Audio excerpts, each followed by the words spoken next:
Selamat datang dalam sebuah perjalanan reflektif di mana kita akan menelusuri nilai-nilai dalam Pancasila. Lima sila ini bukan hanya berarti sebagai aturan, tapi sebagai pedoman hidup dalam kita bertindak dan bersikap dalam kehidupan sehari-hari. Saya Rama, saya akan menjelaskan tentang sila ketiga yaitu Persatuan Indonesia.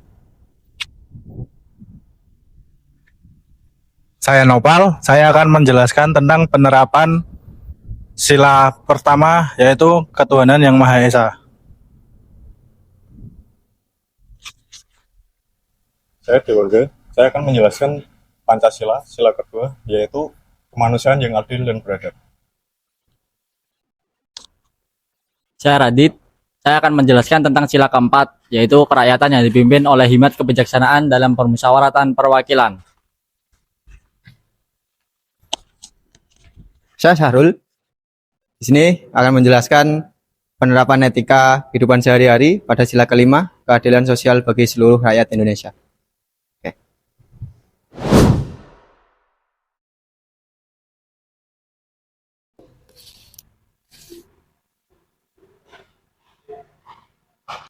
Ini cara masukin rumus dulu gimana sih? Gini bro, lihat nih. Jadi lo tekan ALT sama plus. Nah, nanti tinggal masukin aja. Caranya gimana? Kalau integral ada di sini, kalau pangkat ada di sini, radikal ada di sini. Jadi tinggal pilih aja mau kayak gimana rumusnya. Terus itu angkanya tinggal masukin aja. Iya, Pencet itu. kayak gini nih. Oh, lagi itu. Nah, tuh. Oke. Emang tugas lu udah sampai mana enggak? Ini baru percobaan satu. Oh ya bisa. Terus ini Percobaan yang ketiga kelewat ya kayak. Oh iya, ini kayaknya habis ini deh, kebenerin. berarti kalau perhitungannya gimana yang percobaan satu? Wah, tuh kurang paham gua. Kayaknya Sarul udah kan? Udah Sarul paham tuh. Kayaknya kalau yang itu udah deh ntar. Kan itu Cuman ntar di share sama itunya. Filenya. oke.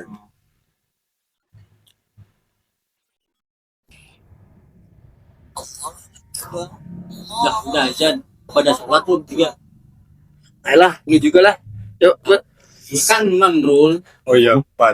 Iya, gue lupa. Udah sana sholat. Gua kerja dulu nih. Ya. Gue nitip ya.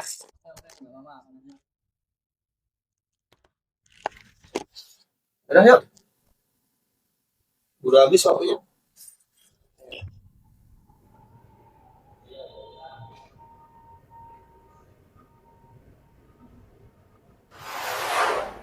Penerapan sila pertama yaitu ketuhanan yang Maha Esa tidak hanya terbatas pada hubungan antar manusia, yaitu dengan seperti contoh video yang tadi, yang saling menghargai sesama umat beragama, tapi juga pada hubungan individu dengan Tuhan, seperti umat muslim yang menjalankan sholat 5 waktu dan umat non-muslim yang menjalankan ibadahnya masing-masing dengan caranya sendiri.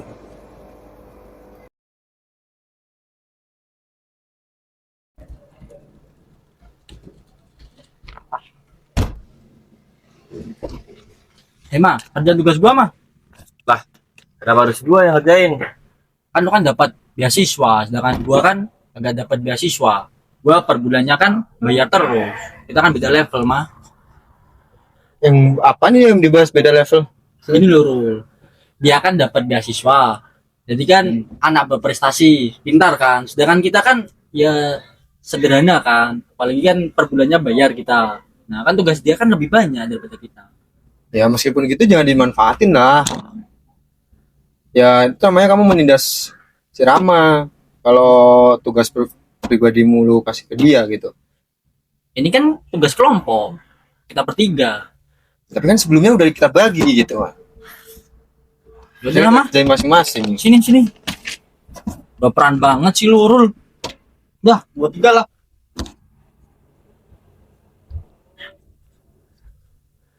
Udah bro, jangan takut. Itu kan kita udah bagi kemarin buat tanggung jawab masing-masing. Biarin aja dikerjain sendiri. Iya bang, gue kerjain sendiri. Saya Dewangga akan menjelaskan sila kedua, yaitu kemanusiaan yang adil dan beradab. Isinya adalah panggilan untuk memuliakan martabat manusia dengan mengakui persamaan derajat tanpa memandang latar belakang.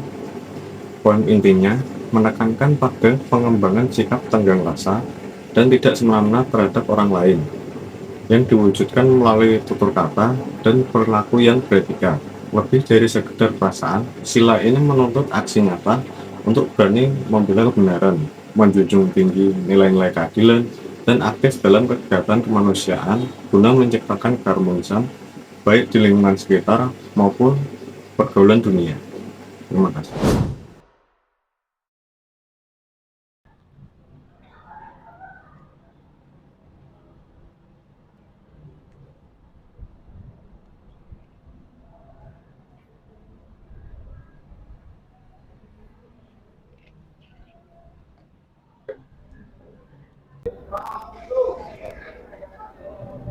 Lid, coba lihat tuh permainannya Sahul ke postingannya apa. Nah, Dia iya rasis bener banget. nih.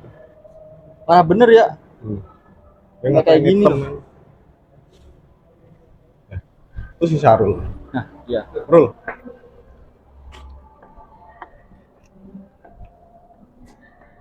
Rul, lu komen apaan? Kayak gitu parah bener dah. Komen apaan ya? lah, lu ngapain apa, komentarin rasis ke postingannya Pal? Mending lu hapus aja dah daripada nopal tersinggung apa gimana. Ya kan? Udah deh. Gua hapus dah.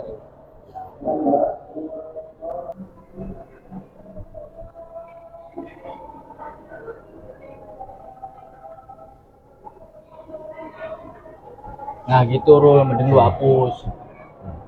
Udah gua hapus ya. Gua coba DM dia deh. Iya. Minta maaf. Oke. Daripada dia kesinggung gara-gara omongan lo.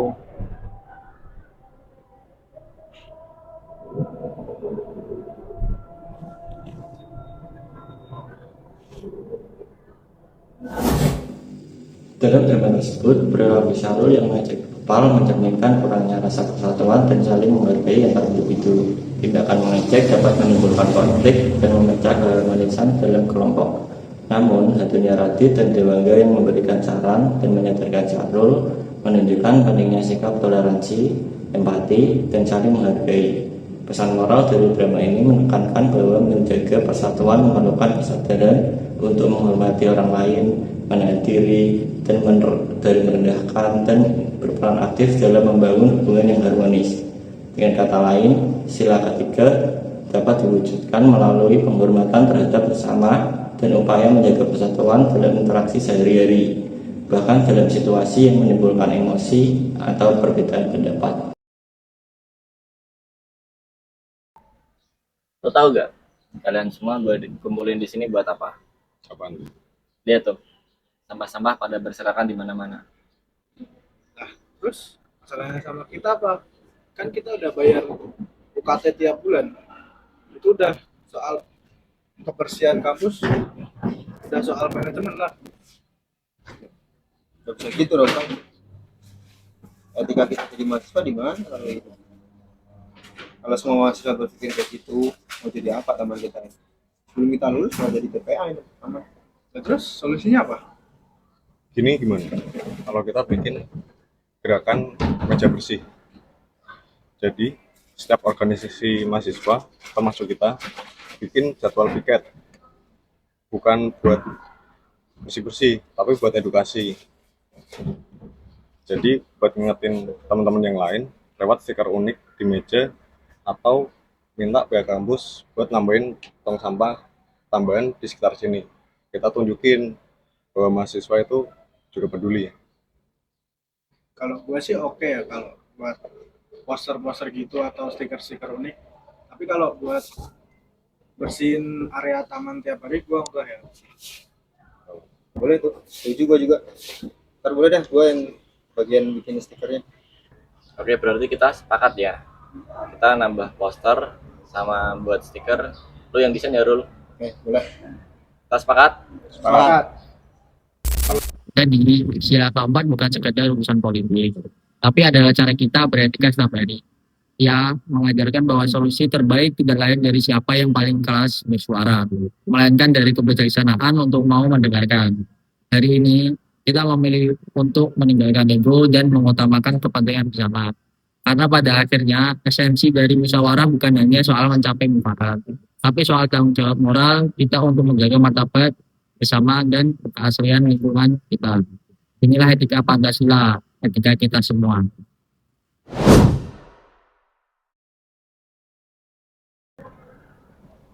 Oke, berarti kita bagi tugas saja ya. Gue yang bagian jurnal, lu bagian analisis, lu berdua bagian bikin PPT ya. Cari referensi tambahan juga. Soalnya detailnya besok pagi. Oke? Sorry nih, Dit. Kalau bagian PowerPoint gue boleh tuker gak? Soalnya gue kerja shift malam. Soalnya kalau bagian PowerPoint kan butuh waktu. Kalau soal referensi boleh lah, bisa gue cicil lewat HP. Nggak bisa gak? Kan kita harus bagi rata, ya kan? Masa lu enaknya doang, kita bertiga susahnya semua. Tunggu deh, Dit. Lo bilang adil itu secara jumlah tugas. Menurut gue itu belum tentu adil. Iya sih, menurut gue lu juga agak maksa, Dit. Padahal gue bisa bantu Angga bikin PowerPoint kalau Angga masih kerja di shift malam. Tapi kan di kelompok kita semua kan harus punya porsi yang sama. Itu baru namanya keadilan sosial. Sorry agak, gue tadi maksa lo. Apa gini aja, kita berdua, kita bikin PowerPoint-nya yang dibuat sama Angga. Nah, terus Angga yang nyari datanya pas di sela-sela istirahatnya gimana? Makasih, Bal. Ma Dit. Gue janji data mentahnya bakal gue lengkapin. Nah, gini kan enak, saling support, saling bantu, enggak terpecah belah kayak tadi kan. Ya, Yaudah, kita pulang yuk, lanjut di rumah masing-masing aja. Yuk. boleh.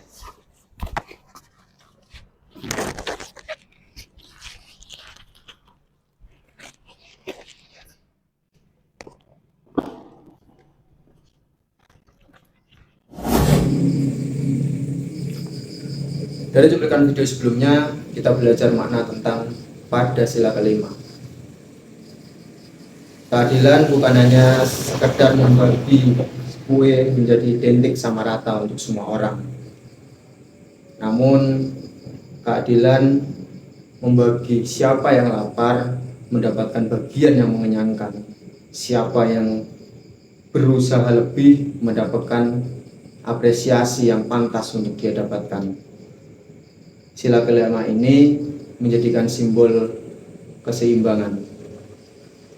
Dengan menjalankan dan menerapkan sila kelima dalam kehidupan kita sehari-hari, kita secara tidak langsung menjalankan dan menerapkan juga sila-sila yang lain dalam kehidupan kita. Oke.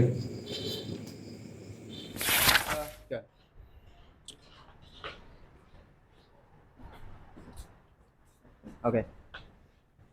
Kini kita telah menyusuri perjalanan panjang dari Pancasila. Setiap sila yang ada terkandung dalam Pancasila menjadikan kita memiliki pedoman hidup dalam kehidupan sehari-hari. Dalam berbangsa dan bernegara ini, kita memiliki pedoman yang sangat kuat untuk menjaga keharmonisan bangsa ini, menjaga persatuan, menjaga nilai-nilai hak asasi manusia yang ada di bangsa ini. Namun Pancasila ini diharapkan tidak berakhir hanya dalam kata-kata ini saja, namun kita perlu terapkan dalam kehidupan sehari-hari.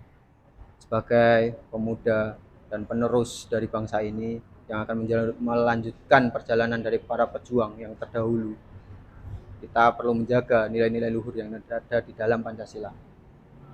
Oke, kita Pancasila merdeka. Guys.